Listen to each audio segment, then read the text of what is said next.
মনে করেন সংসারের 6 ভাই বোন, 5 জন সারাদিন 5 ভাই বোন মিলে উপার্জন করে, কামাই করে, যাই পারে করে, সব এনে রাত্রে একসাথে জমা করে।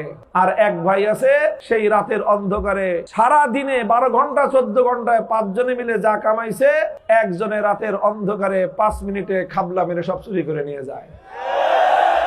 বলেন এই সংসারে কোনোদিন সচ্ছলতা আসবে? এই সংসারে কোনোদিন হাসির মানে সুখের হাসি ফুটবে? বাংলাদেশের হয়েছে সেই দশা। এদেশের কৃষকরা উপার্জন করে, এদেশের শ্রমিকদের কন্ট্রিবিউশন আছে, এদেশের প্রাইভেট সেক্টরে ক্ষুদ্র মাঝারি বড় বড় উদ্যোক্তারা তারা বাংলাদেশের অর্থনৈতিক উন্নয়নে অভূতপূর্ব কন্ট্রিবিউশন করে। প্রবাসী রেমিটেন্স যোদ্ধারা বাংলাদেশের রেমিটেন্স প্রবাহকে সচল রাখে। সবাই মিলে দেই, দিতে থাকি আমরা, দিতে থাকি আমরা, দিতে থাকি আমরা। বছরের পর বছর চলে যায়, বাংলাদেশের ভাগ্যের পরিবর্তন হয় না।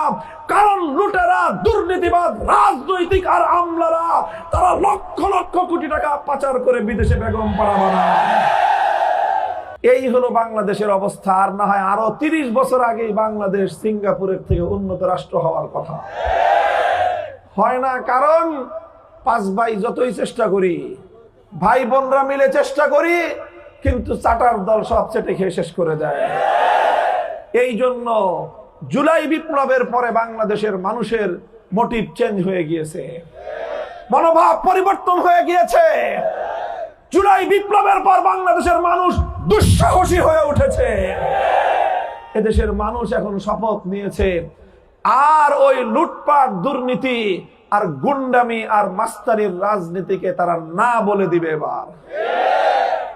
এই জন্যই আজ 11 দলের পক্ষে টেকনাফ থেকে তেতুলিয়া বাঁধ ভাঙ্গা জনতার স্রোত উঠেছে।